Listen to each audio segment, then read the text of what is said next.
Terus di situ Ika langsung nyari jalan keluar sama perempuan yang tadi. Ika mulai jalan ke danau biru itu.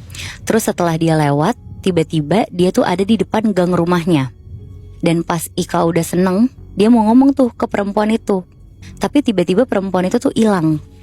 Pas Ika masuk rumah, semua orang tuh lagi nangis sambil melukin Ika. Dan neneknya Ika tuh ngomong ke Ika kalau ternyata dia tuh udah meninggal seminggu.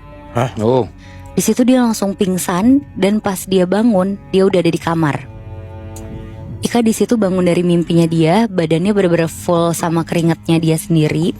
Dan 2 hari kemudian ada kecelakaan laki-laki umur 18 tahun di depan gang rumahnya. Persis pas Ika datang, keadaannya dia tuh meninggal dengan kondisi kepalanya tuh hancur. Di situ Ika nggak bisa ngelihat muka laki-laki ini, tapi Ika tuh yakin banget kalau laki-laki ini tuh yang ada di mimpinya dia. Semenjak hari itu tuh perasaannya Ika kayak bersalah banget.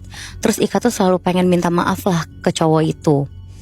Dan setelah 1 minggu dari kejadian itu, sekitar jam 5 pagi, Ika nih kebangun. Dia dengar ada suara benturan kenceng.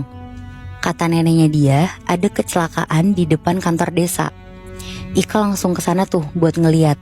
Dan pas dia lihat, ternyata ada minibus yang nabrak gerbang kantor desa.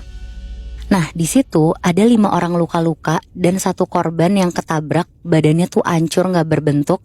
Tapi orang yang ketabrak ini tuh gak ada setetes darah pun yang ngalir. Dan setelah semua orang ngeliat, ada 1 laki-laki yang ngebuka penutup jasadnya. Terus di situ laki-lakinya tuh langsung duduk terus nangis-nangis.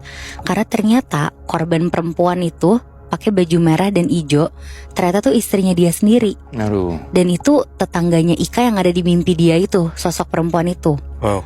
Di situ Ika bener-bener lemes ngedengar kalau itu tuh orang yang ada di mimpinya dia. Jadi mereka berdua, laki-laki sama perempuan yang jadi korban kecelakaan ini adalah orang yang nyelamatin Ika dan rela jadi tumbal. Terus udah nih, pas lagi mandiin jenazah, ada 2 orang yang kesurupan. Terus tiba-tiba ada yang satu tuh bilang gini, "Ini aku sakit, kepala aku sakit, kaki aku gak ada, mata aku gak ada, tolong cariin mata aku, titip juga anak aku." Jadi si roh almarhum perempuan itu masuk ke badan orang itu. Terus 1 orang lagi yang kesurupan tuh bilang, "Iya emang itu semua perbuatan aku yang udah bawa dia, aku udah ngincer manusia itu," sambil nunjuk ke Ika. Tapi kenapa 2 manusia itu ngelindungin dia? Aku butuh 1 tumbal lagi, aku mau perempuan.